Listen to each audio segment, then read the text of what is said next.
There's just sometimes in life when you have to start digging around and looking towards the dark sides of your life as well as the light sides of life in order to grow. That if you only look at one part of where you're going, then you're not going to get anywhere. You're ignoring, I think, the dark sides of those parts that can really help you to rocket boost your own life. I'm Kevin O'Hara. If you don't know me, I stopped drinking alcohol in 2013, and I'm a full-time coach teaching people how to stop drinking over at habitsv2.com. I've worked and lived with trees for most of my life. I had a forestry company back in Ireland for over a decade, and I've always found something special with trees. I use them as metaphors in my teaching because I think it's to have something that is perfectly grounded, firmly grounded in the ground, which it needs to be, and at the same time reaching up for the sky. There's a lot of different metaphors that you can use with a tree. But the idea from Jung, this is an idea that he spoke about, and he said that no tree, it is said, can grow to heaven unless its roots reach down to hell. And he's using the image of a tree to symbolize the psyche and the human progress, human process of growing, of making progress in our own lives. And I think the tree itself has been something that has been used in many different cultures around the world. I come from Ireland, and in ancient Ireland, it was said that trees were seen as the portal between our mortal world and the underworld and the heavens, right? So you could get to either through the tree, I'm presuming.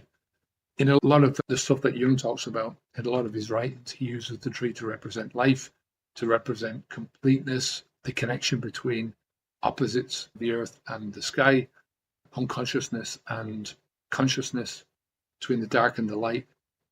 The crown of the tree is reaching towards the heaven, and it symbolizes aspiration towards enlightenment, towards getting to that place where you want to be in life. Spirituality, self-realization, getting to the highest potential that we can reach in our one lifetimes.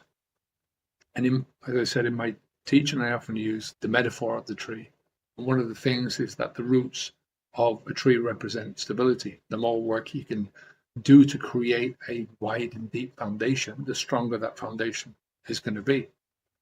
And in the second part of that quote, of that idea, Jung is talking about the roots reaching down to hell. And from my idea, what he's talking about is he's representing delving into your own depths, getting down to the things that you have repressed in your life, right? Looking around at the dark, focusing on the instinctual or those painful aspects of yourself and your life. When I was drinking, and this comes out with a lot of different people, and there's a lot of things that you use alcohol for, either to boost your emotions, the positive emotions that you want, your happiness, your joy, your contentment, which is not a good thing at doing, or to repress the negative emotions. And emotions are always there as a pointer towards something, as do more of this in the sense of your positive emotions, or do less of this, or solve a problem with your negative emotions. By alcohol, just by drinking alcohol and not facing into these things, we push these emotions down. And the negative side of ourselves, that side of ourselves that we try to repress, Jung refers to this as the shadow.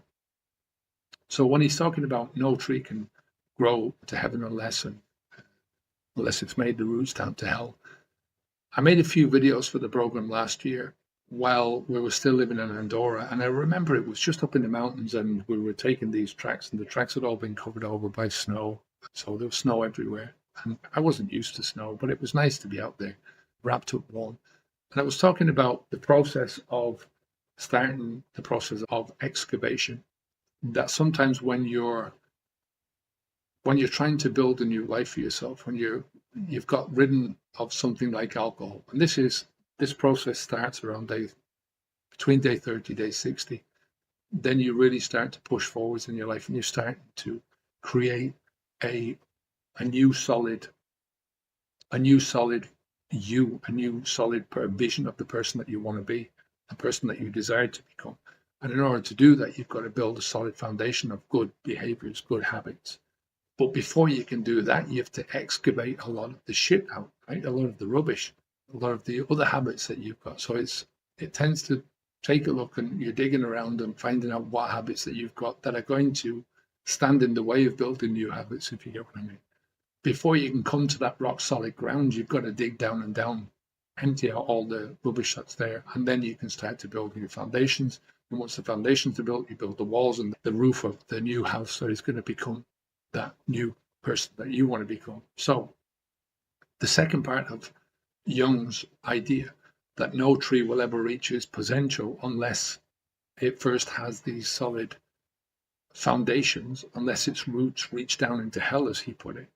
If you're only looking forwards and you're only trying to get to the places that you want to go to without doing the work, without digging around and trying to figure out why you were in this spot in the first place, why you drank for so long, why you ignored all these signs, digging out all the problems that were there, that are still there.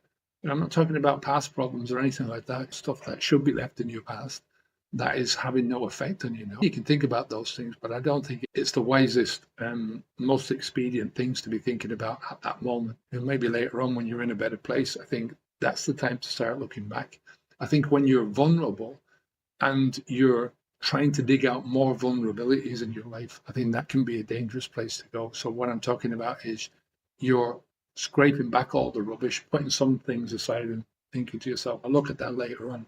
But for now, I'm just going to deal with what's in front of me, the things that I know are now stopping me and preventing me from moving forward, trying to figure out why, as I said, we're in this spot in the first place.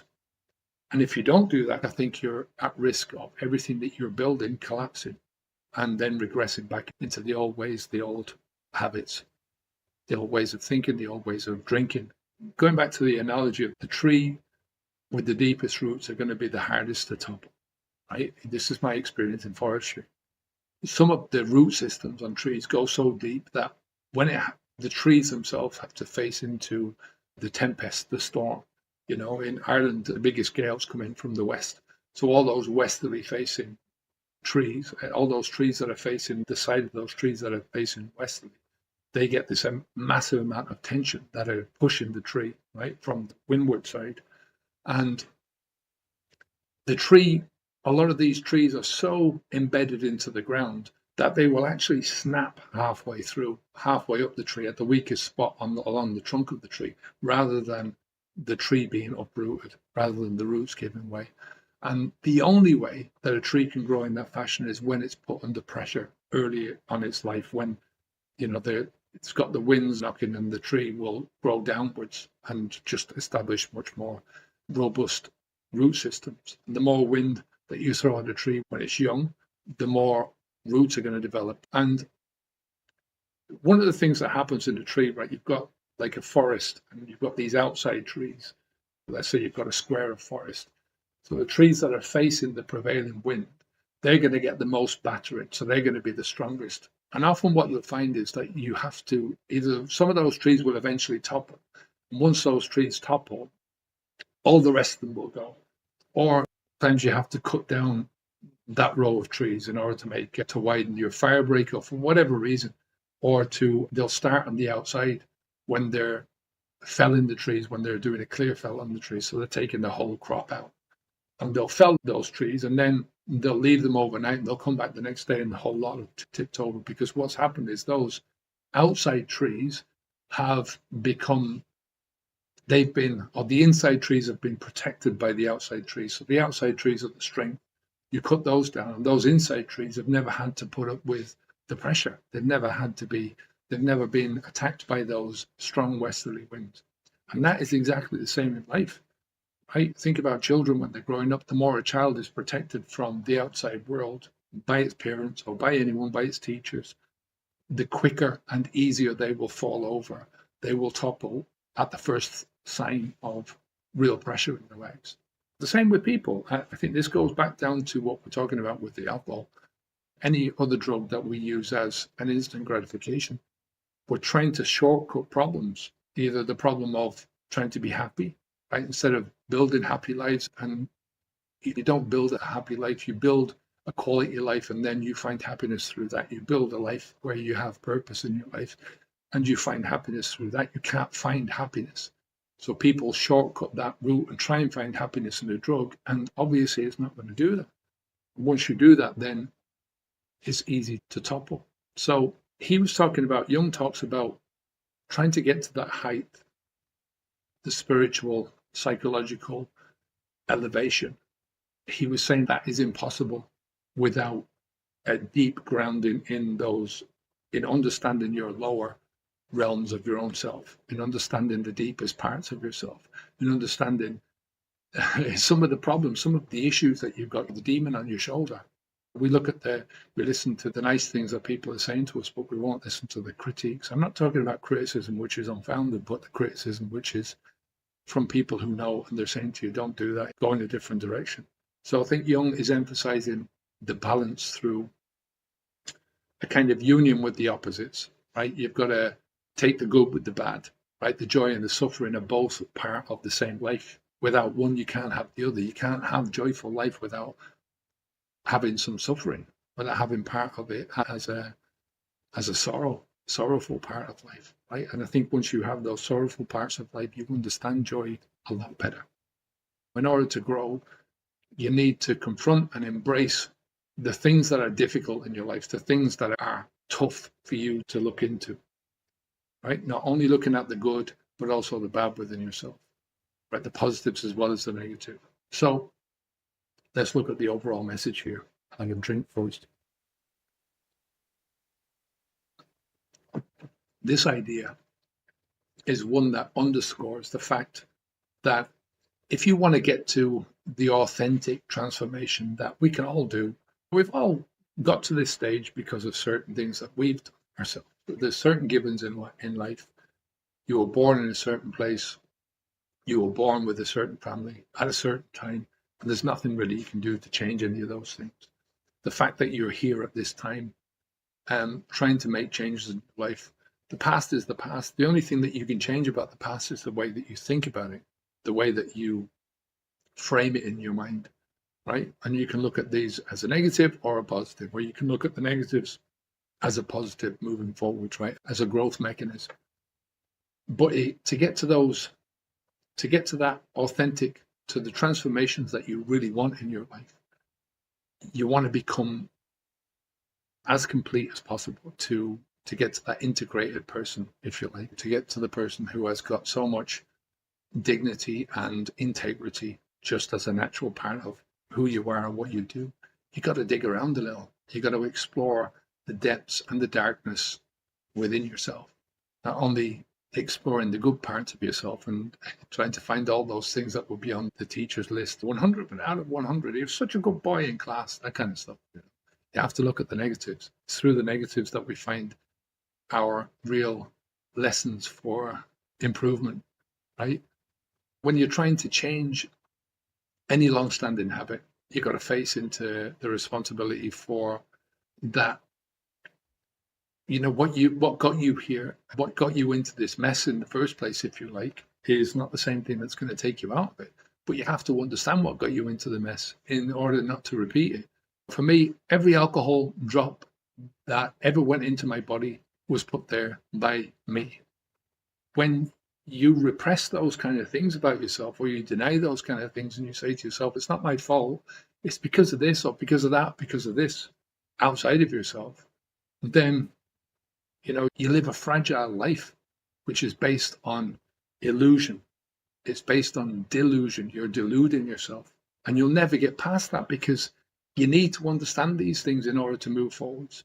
You need to understand them in order to deal with them. And you can't move forwards from them if you don't deal with them. So this is one of the reasons why all the stuff that I teach takes over a year for people to absorb it, right? We're talking about stopping the flow, coping without the alcohol. These are all superficial parts of the stuff that I teach. It's an obvious part that we have to go through in the first month, 2 months, whatever it takes to get past that, to get to that stage where, like I said, there's certain parts of you that you can, when you're doing that excavation of yourself, that you can dig out and you can put to one side.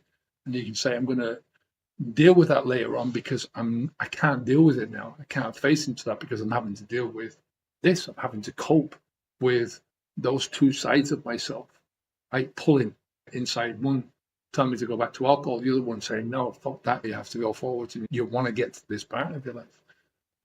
But you've got to stop doing the thing that created the problem in the first place, right? That is to stop in the flow. Then you have to deal with the habit, right? Like I said, that push and pull of the emotions, push and pull of your thoughts. One thought taking you this way, oh, go on, have a drink. Don't worry about it. And the other thought going, fuck you, I'm not ever having a drink again, that kind of stuff, right? And then once you've done that, only then can you start to build the strength and the durability and the stability. And then true growth will start to happen. Like I said, that authentic self will start to appear because it has the room to come up and appear. And that doesn't happen overnight. So first thing, keep the alcohol out of your mouth. Then we move onwards and upwards. Take care.